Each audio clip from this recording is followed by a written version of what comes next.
Good day, everyone. Welcome to the webinar 2019 Advocacy Year in Review. If you're experiencing sound or technical issues, I will address it after my introductions. My name is Angie Fiedler-Sutton, and I'm with the Behavioral Health Association of Providers. Behavioral Health Association of Providers, otherwise known as BHAP, is a national trade membership association that provides education and advocacy for behavioral health care providers and related entities. We are the leading and unifying voice of addiction-focused treatment programs. We provide membership opportunities such as networking both online and at events, educational opportunities such as this webinar and our Certificate in Addiction Treatment Marketing, CATM, and advocacy efforts to keep those in the industry aware of new laws and regulations that may be coming and that will affect them. Our member benefits include discounts to our educational offerings, access to our compliance documents, and more. Additionally, members get access to a monthly call with our presenter today, with the ability to ask him questions regarding the various advocacy and legislative efforts in the behavioral health industry. For more information about BHAP, you can visit our website at www.nbhap.org. Before we begin the seminar, a few housekeeping details for those of you joining us for the first time. You will be able to hear us, but we won't be able to hear you. That's because we record these webinars so you have access to them later if you need them. However, if you have questions or concerns, you can use the chat room on the lower left. You don't need to wait until the end for questions. We will be sending the PDF of the slides as well as a link to the webinar after the event. And now, it's my pleasure to introduce our presenter today. Andrew Kessler, JD, is the founder and principal of Slingshot Solutions, LLC, a consulting firm that specializes in behavioral health policy. His clients, past and present, include the International Certification and Reciprocity Consortium, ICNRC, the California Consortium of Addiction Programs and Professionals, CCAP, and Faces and Voices of Recovery. With 20 years of policy experience and over a decade in behavioral health, Andrew is a fixture in circles that advocate for substance abuse treatment, prevention, and research. He collaborates frequently with congressional offices, the White House Office of National Drug and Control Policy, the National Institute on Drug Abuse, NIDA, the Substance Abuse and Mental Health Services Administration, SAMHSA, and other federal actors. Andrew has written legislation and report language adopted by both the House and Senate Appropriations Committees, and has presented orally before such bodies as the Scientific Management Review Board, the National Conference on Addiction Disorders, and the College on Problems of Drug Dependence. Andrew, thank you for taking the time to present today. With that, I will hand the webinar over to you. Thank you, Angie, and thank you to everyone who is joining us today. The goal of today's webinar is to give you a recap on the advances in policy in 2019, maybe give a little sneak peek to 2020, and with that we'll begin. Angie already gave you a very thorough introduction, so that's who I am, and I've been working in this space for almost 2 decades, and things continue to amaze even me when it comes to Washington, D.C., and policy advances or setbacks, as the case may be. While most of you are aware that there are other things going on in Washington at present time, that doesn't mean our work on policy comes to a halt by any stretch. We still have plenty to do, especially in the addiction treatment and recovery space. So we're going to jump right in and let you know where we stand with our advocacy work in 2019. The first thing I want to put out there, because it's kind of driving the narrative right now, is obviously the work we do on opioids. I, as you, are well aware that our work goes beyond opioids. However, there are many policymakers that aren't quite as enlightened as you or I. And right now, a lot of the advances we are making in terms of policy and funding, our wagon is hitched to that opioid train, without a doubt. So there is about $1.5 billion being made available next year for the State Opioid Response Grant.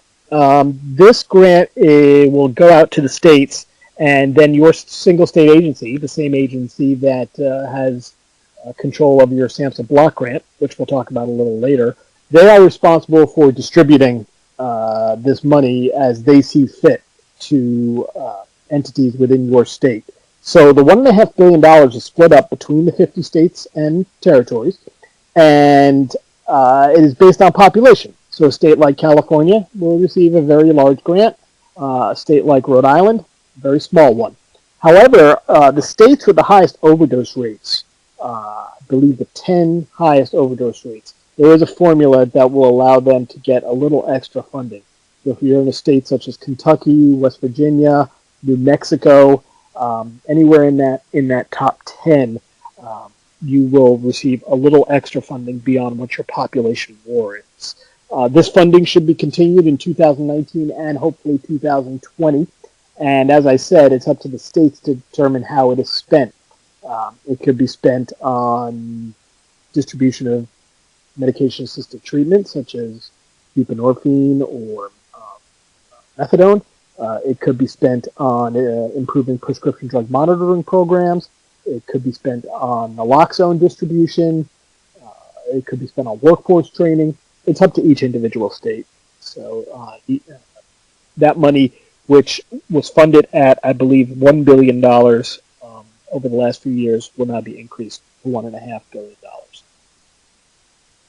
I mentioned the SAMHSA Block Grant, which remains very important for many of us, and it's almost, with all the talk about opioids, it's almost been forgotten. For so many years, the block grant was the biggest chunk of change that a lot of states got to work on treatment and especially on prevention.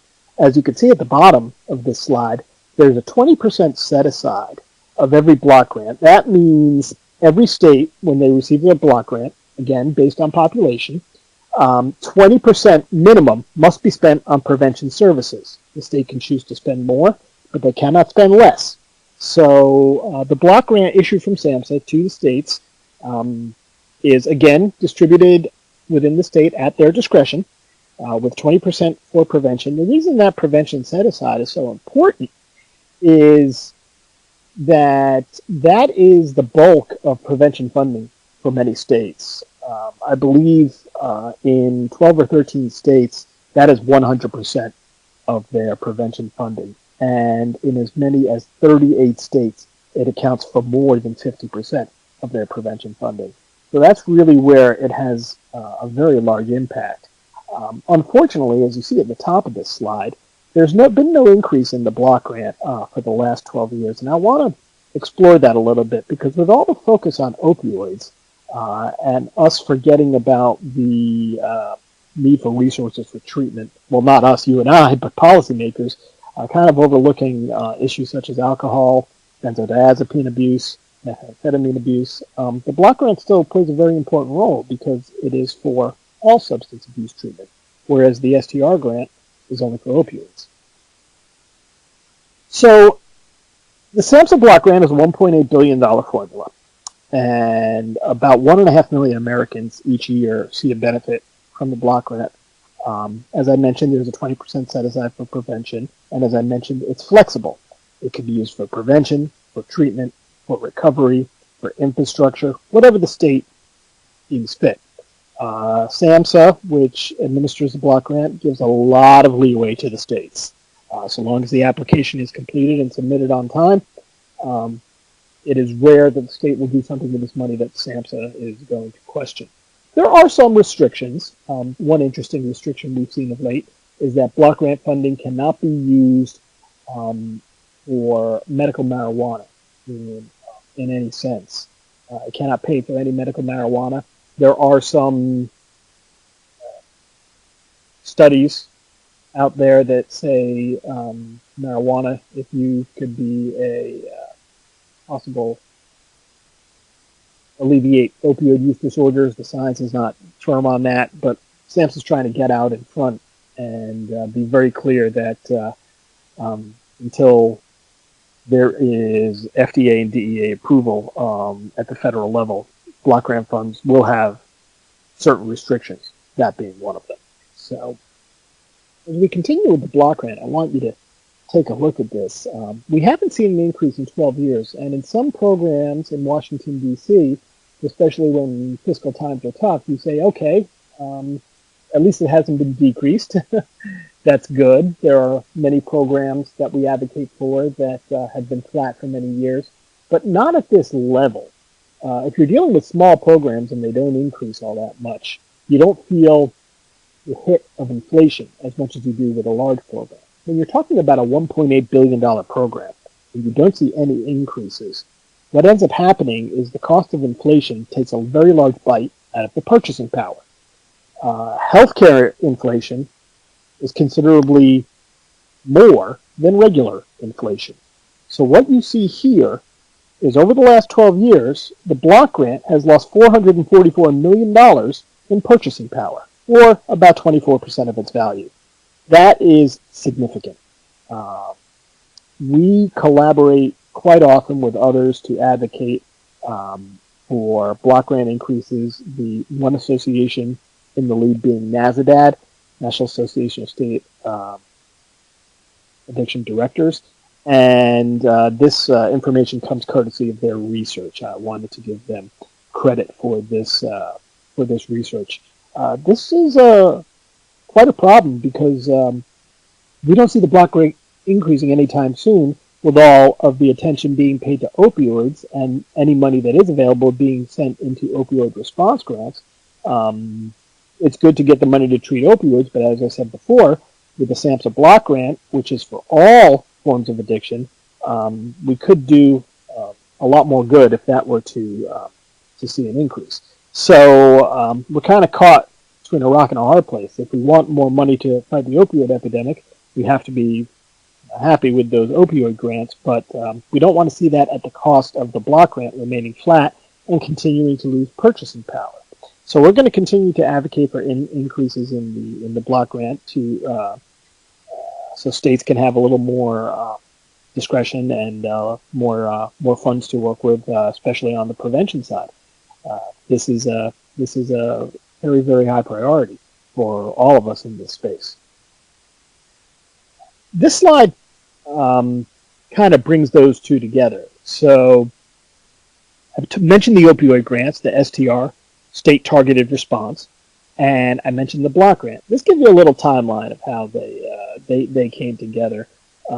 So those two work hand in hand, like I said, but the STR grants are for opioids only, the block grants for the rest. So this will give you a good idea of how those two have come into existence to work together to be administered by the same agency and then distributed to the states to the same place. So at least the states, the same state agencies are administering both grants and can keep track of which programs they are funding within their states. So I'm throwing a lot of numbers at you in terms of budgeting. $1.5 billion here, $1.8 billion there. That's how we talk in Washington. But all of that is subject to what we call the appropriations process. And the timing of this webinar is fortuitous because the appropriations process has just wrapped up. It was a little nerve-wracking.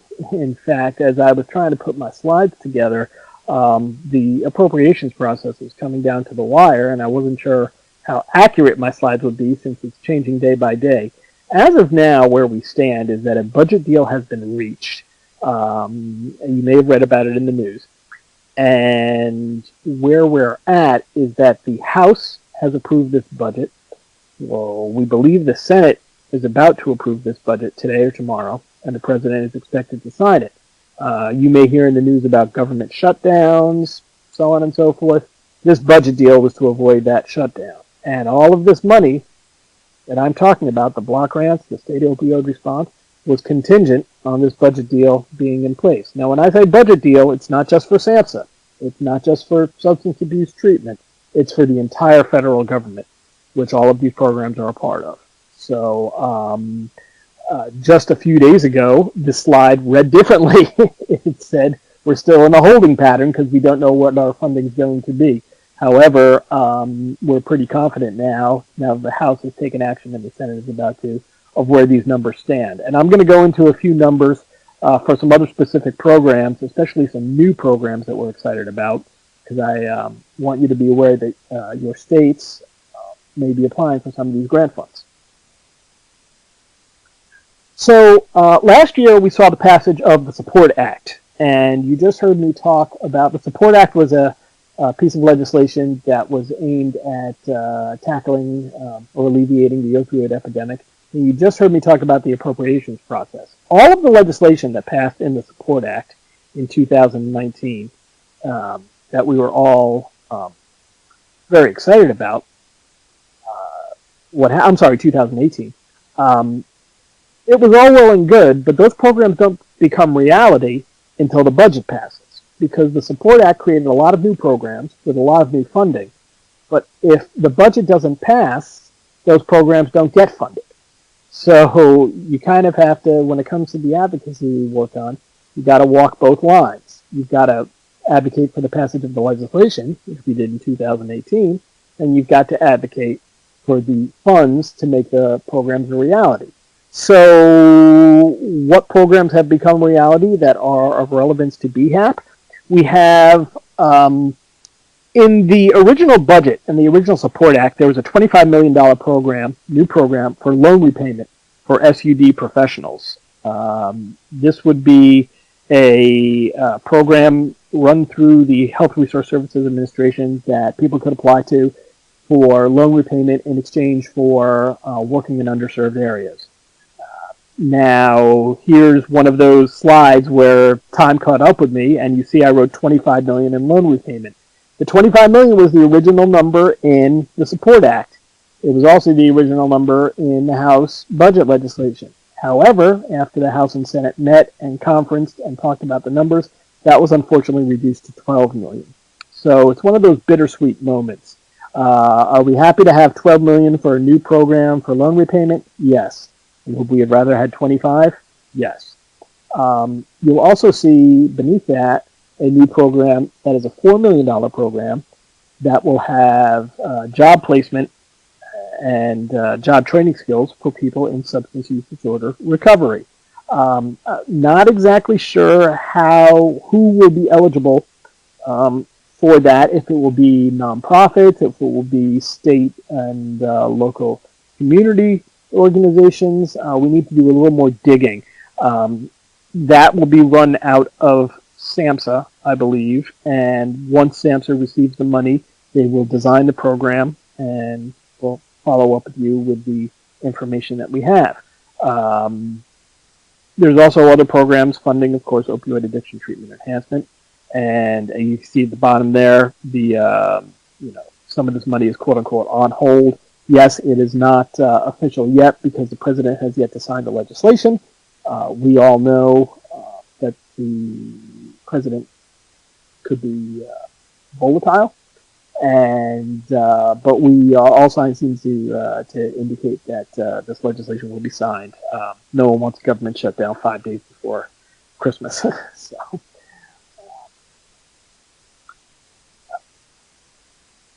Leaving the budget behind for a minute and talking about other legislation that we're working on. As I said, opioids are a very hot topic, and it's we don't want to look a gift horse in the mouth. What we've seen this year in 2019 with a new Congress and several freshmen, over 80 freshmen, I have never seen anything like this before. The freshmen in Congress established a freshman working group on addiction, and a lot of them spurred on by their interest in the opioid epidemic. When I say I've never seen anything like this, I don't mean a freshman working group on addiction. I mean a freshman working group on anything. Usually the freshmen are pushed to the sides. They are told to learn the ropes. They are given seats on committees that aren't necessarily in the limelight. But what happened was several of these freshmen obviously are very keen on this issue, and they formed what is called the Freshman Working Group on Addiction. They've had several. They've hosted some events for us to come and meet them. They've hosted a few meetings and briefings, and it's given us an opportunity to learn what their priorities are. So you can see here, as we've listed, Harley Ruda of California, who represents Orange County. His interest is sober living. You see David Trone of Virginia also has an interest in recovery support services, sober living, and alcoholism. Katie Porter of California, her main interest is parity compliance. Jennifer Wexton of Virginia, her main interest is substance use disorders in the criminal justice system. Lauren Underwood of Illinois has a interest in mental health and has written legislation about enhancing mental health treatment, especially as it pertains to trauma. Lucy Macbeth of Georgia, her interest is in maternal health. Obviously, there is a lot in this space that has to do with maternal health, whether it be fetal alcohol syndrome, opioid dependence in the neonatal system. Several issues there. So what's very interesting is that they all have an interest, but they all come from different perspectives and different priorities. And that's a microcosm of how Congress works. That's no different than members of Congress who have been there for decades. They may agree that a certain issue is a priority, but once you peel back the layers of the onion, you see that there are subspecialties, shall we say, or other priorities within priorities.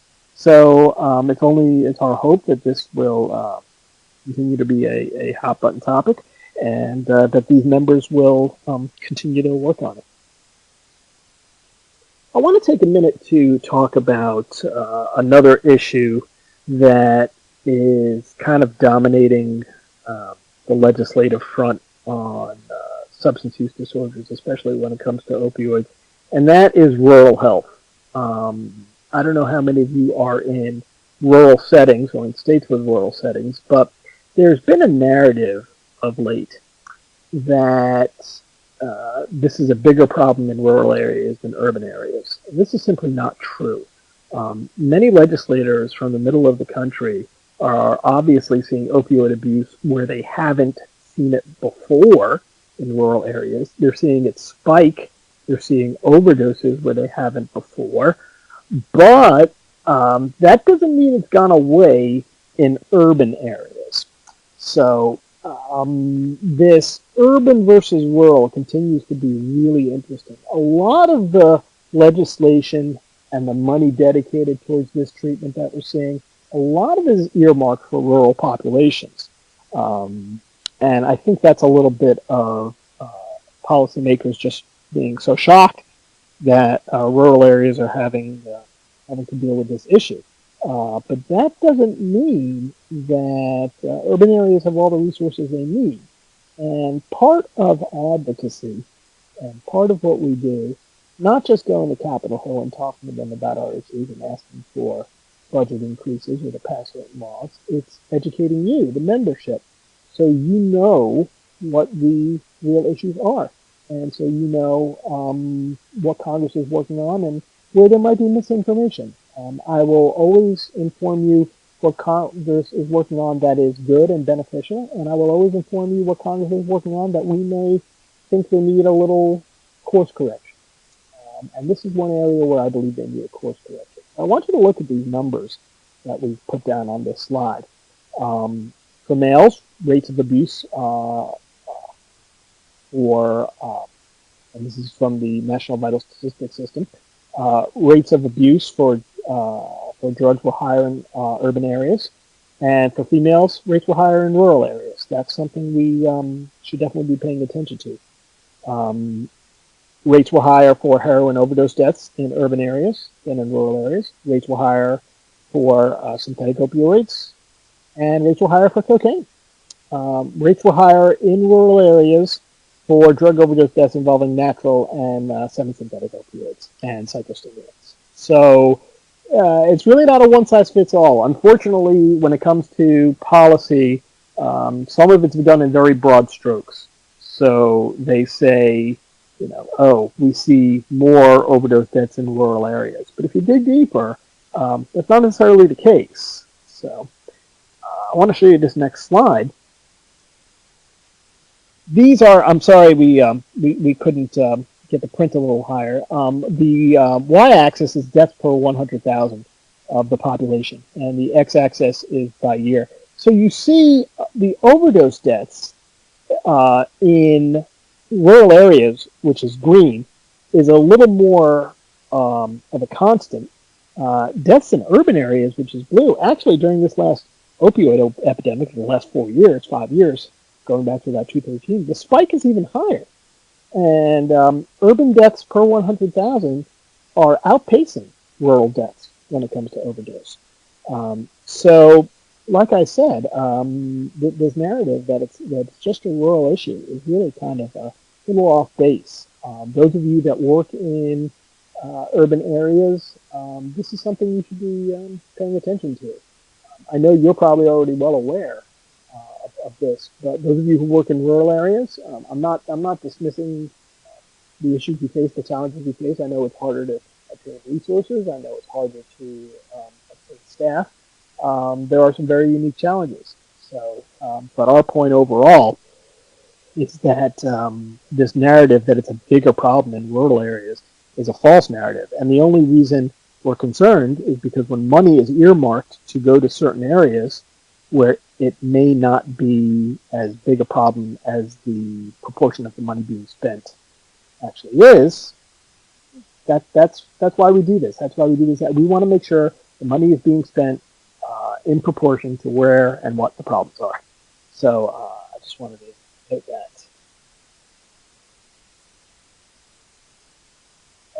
Some other legislation that we've been working on in 2019 has to do with education reform. I know most of you work in the treatment space, but we also need to be keenly aware of what happens to our consumers once they leave our doors. And I know all of you are. I know many of you are active in the recovery space. We want to see people succeed, maintain their recovery, and have opportunities. Treatment doesn't end, when an inpatient or outpatient program ends, so to speak. It's continuous. And treatment and recovery are a continuum. The consumers we treat need opportunities in order to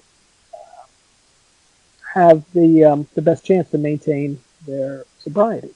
So at present, there are several barriers to education for people with a drug conviction on their record. As many of you know, a lot of the people who come through our doors are either referred by the criminal justice system or have had an experience with the criminal justice system. Currently, anyone who has a felony conviction is not eligible for a Pell Grant, and that includes not just Pell Grants for people who have left prison, but if someone is in prison and seeking education, they can apply for a Pell Grant, but not with a felony conviction on their record. Anyone with a drug conviction is not eligible for an earned income tax credit, and anyone applying for a federal student loan can be disqualified if they have a drug conviction on their record. There is a box on the federal student aid form that says, "Do you have a drug felony conviction?"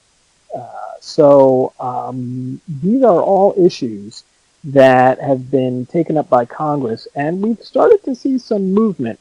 The Senate, strangely enough, is making a lot of progress. They've put some of these, changes into a package aimed at higher education reform, and it's proceeding nicely. We have not seen progress in the House. I need to let you know how strange this is. Usually we can get something through the House much, much faster than we get it through the Senate. There's a joke in Washington that, it's not a joke, it's reality, that the Senate has two speeds. The Senate is either glacial or whatever is slower than glacial. So, but they've tended to take this issue pretty seriously, and the Senate's actually moving on this, and it's the House that we're waiting on.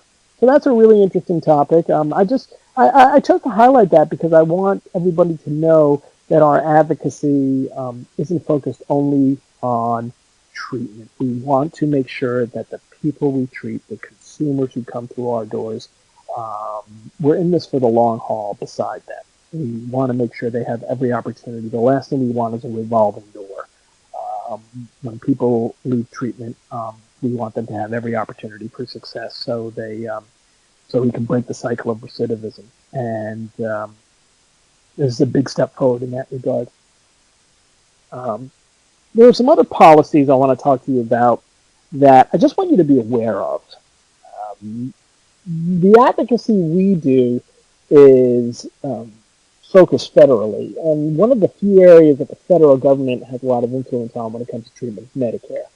I want you to be aware of the fact that Medicare has proposed cutting reimbursement to psychologists and social workers by 4%, and then that would fall to 7% next year. CMS took comments on this. They're going through them now. We're waiting for a final rule. You can see at the bottom of the slide at the claim out that the comments we received. But we're holding our breath on this one. A lot of you who work for providers, I'm sure there are psychologists and social workers on your staff, even if there aren't. If Medicare is cutting psychologists and reimbursement to psychologists and social workers, substance use counselors, other professionals in our space, they're bound to be next. And one of the biggest problems we have is workforce retention.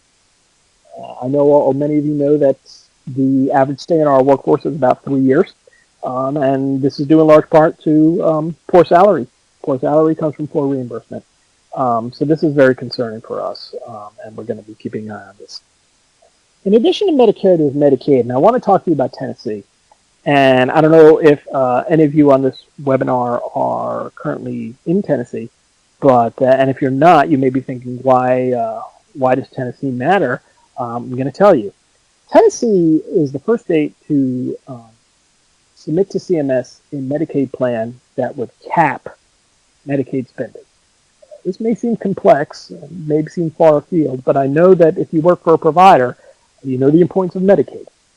And what Tennessee has done is they have said, if the federal government gives us more flexibility in how we spend our Medicaid dollars, we will put a cap on how much we spend, which means, I don't know what that number is, but once they hit that number, there is no more spending for the rest of the year.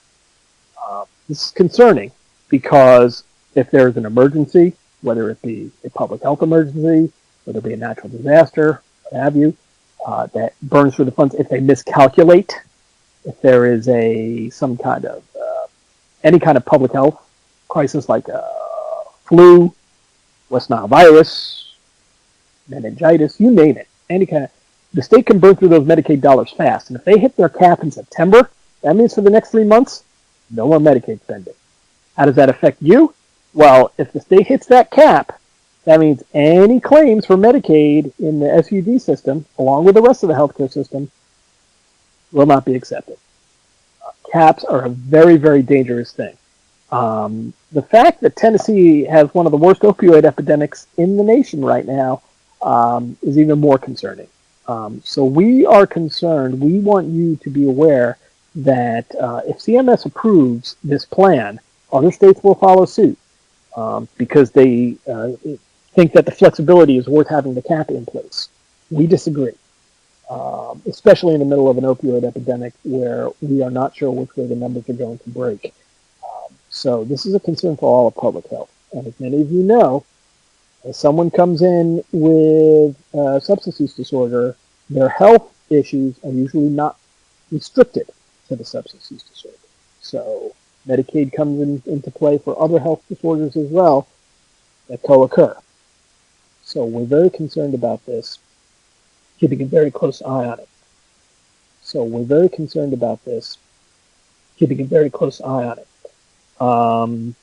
This is a little more on the Medicaid waiver that Tennessee has submitted, as I said.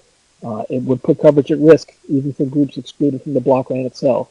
Seniors, children with disabilities, even those groups. If the cap is hit, they're out of luck. Now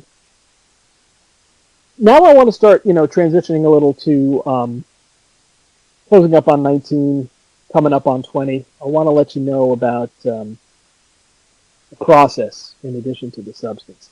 You heard me talk about the education bills, for example, some other legislation that's pending in Congress. You might be thinking, okay, what happens January 1st? Every Congress, currently we're in the 116th Congress, is split into 2 sessions. We are wrapping up the first session. Coming in January, after everyone comes back from the holidays, we will begin the second session. Because we're staying in the same Congress, all the legislation I'm talking about, if not passed, stays alive. Doesn't have to be reintroduced. Next year, when we're coming to the end of the actual Congress, the end of the second session, if a bill isn't passed, that's it. It dies on the vine. But, there is no major deadline we're facing with all of this legislation I'm talking about. So a lot of the priorities from 19 that we didn't get to finish up, we get to carry over into 20. When we're doing this next year, I'm going to be saying the exact opposite. I'm going to be saying, hey, we've got to get this finished before Congress adjourns, because if we don't, we want to come back next Congress, then we certainly can. There's nothing to stop us, but the bills have to be reintroduced. This is a very long process. This is not Schoolhouse Rock, where you write a bill, put it on the floor, and they vote on it. It's got to go through subcommittees. It's got to go through full committees. It's got to get to the floor. It's got to, there's a very long process. If you are working on a brand new piece of legislation, pen to paper, it is nothing short of a miracle if it gets passed in one Congress. It usually takes at least 2 to 3. So all of the stuff we're talking about, it'll carry over into next year. So what is that? What are those priorities that we're working on? There's MAT, of course, very hot topic. Representative Tonko has legislation called the Mainstreaming Addiction Treatment Act. This would eliminate prior authorization for MAT. Save a lot of time. Insurance companies would not have to approve the prescription first. It requires the secretary to conduct a campaign to educate practitioners about the change in the law. So this would allow distribution of buprenorphine to patients, to doctors and patients, at a much faster rate. There is the residential substance abuse treatment program. Needs to be what we call reauthorized. That's where changes can be made, so on and so forth. That is currently being considered by Congress. It will by no means be finished by January, so it will be alive again in the second session next year. As I mentioned, I know a lot of you work with criminal justice populations, and we will be working on potential changes to MAT provisions in when it comes to jails and prisons. Currently, it is required that a jail or prison only have a minimum of 1 FDA-approved medication-assisted treatment. That would be an antagonist, an agonist, or a partial agonist.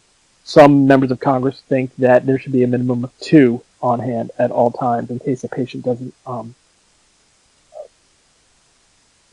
take well to the one that is on hand. Also, there would possibly be improvements to working with patients to receive recovery support services and medication upon release. So, which of course, as you know, is very important to not have too much of a break in those services. There's the Rise from Trauma Act that we're going to be working on in 2020. I don't see enough legislation that looks to the root causes of addiction. A lot of members of Congress want to point the finger at a bad guy. Purdue Pharma, doctors who overprescribe, pharmacists who fill prescriptions that they shouldn't, distribution companies that flood small towns with millions of tablets. Those are all part of the problem. I will not say that those issues shouldn't be addressed. But Congress is not good at looking at the root cause.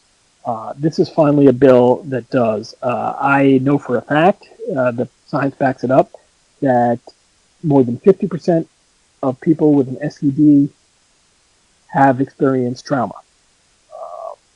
Many of those have adverse childhood experiences. So this is a bill that is going to look at those root causes, and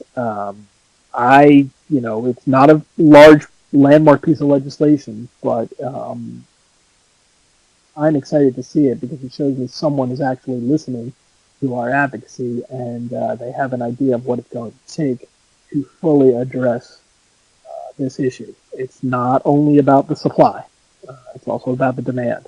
And there's very few things that create more demand than trauma and adverse childhood experiences. So, also looking ahead to 2020, as we wrap up, Senator Sheldon Whitehouse may be looking at some comprehensive legislation. You heard me mention the Support Act that passed in 2018. Some of you remember CARA, the Comprehensive Addiction Recovery Act that passed in 2016. Senator Whitehouse may be looking at authoring another piece of legislation. There's the CARE Act, authored by Senator Warren, which dedicates $100 billion over 10 years to be used at the community level. So, as I mentioned before, where state opioid response grants go to the state, this would give money directly to communities that are in need. Senator Warren has touted this on the campaign trail. And there's always that hope that we can maybe get past that opioid narrative and get back to the issue of just substance use disorders. So that's always on our agenda.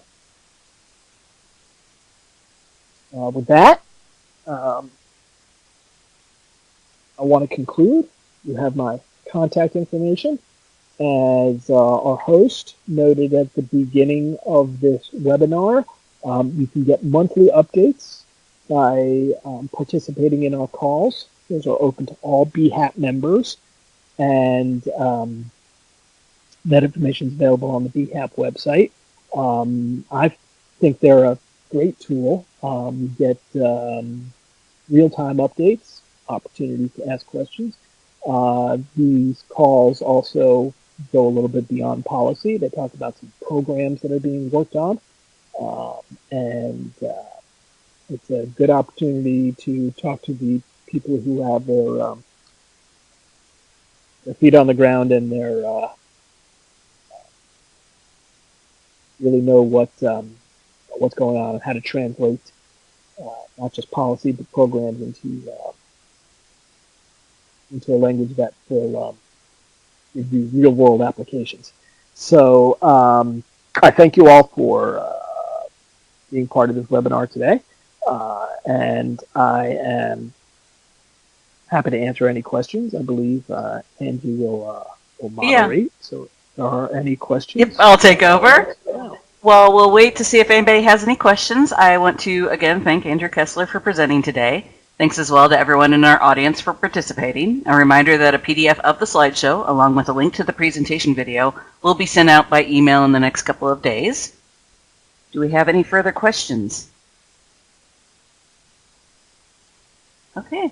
We hope that you join us for future BHAP webinars. You can sign up for our various newsletters, which includes emails specific for upcoming events at our website, www.nbhap.org. This concludes today's webinar. Thank you very much.